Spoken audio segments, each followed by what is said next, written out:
Bonjour les 4e 4, donc cette vidéo s'adresse exclusivement à vous. Alors on va rapidement revenir sur ce qu'on a fait avant le confinement. Donc je vous avais montré une vidéo qui nous montrait l'exécution du roi Louis XVI, donc au mois de janvier 1793, donc le 21 précisément.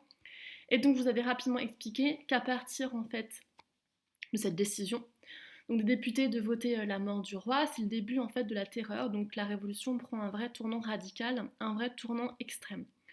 Je vous avais fait noter le grand 2, donc comment cette nouvelle république fait-elle face à des menaces intérieures et extérieures. Alors pour ça, donc vous pouvez prendre dans le manuel, d'ailleurs je viens de penser que vous ne l'avez pas forcément chez vous, il faut que je vous envoie un lien. Je vous fais ça assez rapidement. Donc un lien en fait sur lequel on peut trouver tous les manuels qui sont mis en ligne. Donc une fois que vous avez le lien, vous regardez document 1, page 60. Regardez attentivement le document en même temps que je fais cette vidéo. Et vous suivez ce que je dis. Donc c'est une carte. Vous regarderez les deux parties de la légende. Alors il y a une partie menace intérieure et une partie menace extérieure. Nous, on va commencer par étudier maintenant les menaces intérieures. Alors, je vous demande de localiser la Vendée. Alors, vous regarderez, ça se situe dans l'ouest de la France. C'est aujourd'hui encore le nom d'un département. Et à l'époque, on parle de guerre de Vendée. Vous regarderez également 3 régions qui sont en révolte et 3 villes qui sont en révolte. Donc, qu'est-ce qui se passe en France? Il se passe que les Français se sont soulevés en province.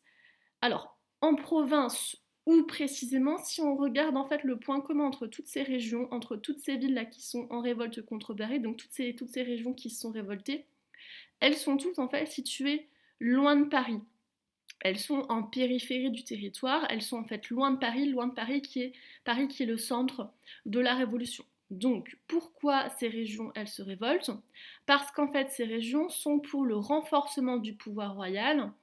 Ces habitants sont contre la République et veulent le retour à une monarchie. Donc ils sont partisans de l'ordre ancien, donc tout ce qui avait lieu avant 1789. Donc tout l'ouest en fait de la France est affecté par une guerre civile, donc je répète, entre les partisans de la royauté, de la monarchie, et les partisans de la Révolution.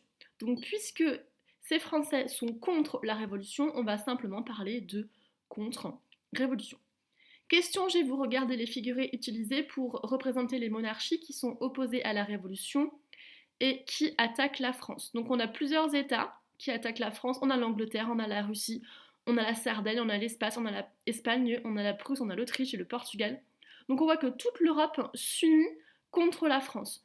Et tous ces rois d'Europe forment ce qu'on appelle une coalition. Donc je vous l'ai mis la définition ici. Donc c'est une union en fait de plusieurs pays qui ont un ennemi commun. Donc là, en l'occurrence, c'est la France. Donc la France, en 93, est en guerre contre une coalition de monarchies européennes. Et pourquoi la France est en guerre avec cette coalition? Parce que les monarchies voisines se sentent menacées de cette révolution française, et surtout à la suite de l'exécution du roi. Donc elles ont peur en fait pour leur propre monarchie, elles ont peur que de tels événements se passent également à l'intérieur de leur pays. Donc, d'après ce que je viens de vous expliquer, on voit bien que cette nouvelle république, donc toute jeune, je vous rappelle qu'elle est née en 1792, est en danger. Elle est en danger à la fois à l'intérieur du pays, donc elle est menacée en fait par une guerre civile, et elle est également en danger à l'extérieur par les offensives des pays ennemis. Donc les révolutionnaires se sentent vraiment en danger.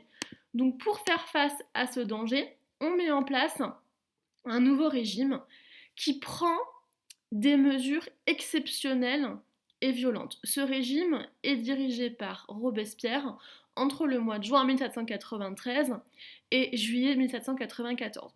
Pendant toute cette période, des mesures, je répète, exceptionnelles et violentes sont prises. Par exemple, le service militaire est obligatoire pour tous les hommes célibataires entre 18 et 25 ans. Donc tous les hommes qui sont dans la force de l'âge, qui sont capables d'aller se battre, vont sur le front. Et donc cette en fait, mesure, donc cette levée en fait, des jeunes soldats permet de recruter plus d'1 million de soldats, donc qui vont aller combattre, je vous répète, la France qui est en danger. Autre mesure, le fait que toutes les personnes qui sont suspectées de lutter contre la révolution soient arrêtées et exécutées. Donc ça fait en fait qu'il y a un climat de terreur, de peur qui s'installe et ces régimes portent donc le nom de la terreur. Je vous ai mis ici donc la leçon que vous recopiez dans votre cahier avec les définitions en rouge comme d'habitude. Donc la France subit des menaces intérieures. Donc les contre-révolutionnaires s'opposent à la révolution et donc veulent l'ordre ancien. Je répète, donc c'est ce qui avait lieu en France avant 1789, donc c'est une fameuse guerre civile. Et il y a des menaces à l'extérieur puisque la France doit faire face à une coalition de monarchies européennes, Autriche, Prusse et Angleterre. Donc ceci fait que la toute nouvelle République est menacée, donc on met en place la terreur de 1793 à 1794 sous la direction de Robespierre, donc je rappelle, mettre en place des mesures exceptionnelles et violentes pour sauver la République. Ensuite, je vous ai mis la frise chronologique à compléter dans le cahier, donc 93-94, la terreur. Je vous ai ajouté ici les différents régimes qui sont mis en place depuis le début du chapitre, enfin qu'on a étudié ensemble. Donc avant 89, je vous rappelle que c'était une monarchie absolue. On passe ensuite, après le serment du jeu de paume, à une monarchie constitutionnelle, puis après 1792 à une république. Et on passe maintenant donc, à l'exercice que vous aviez à faire pour hier. Vous notez dans le cahier, c'est le grand 3, 1799-1815, que sont le consulat et l'empire. Et grand A, voit-on le retour à une monarchie absolue en France. Et donc là, vous aviez l'exercice en fait qui commence. Voilà, si vous avez une question, vous n'hésitez pas à m'envoyer un email. Bon travail!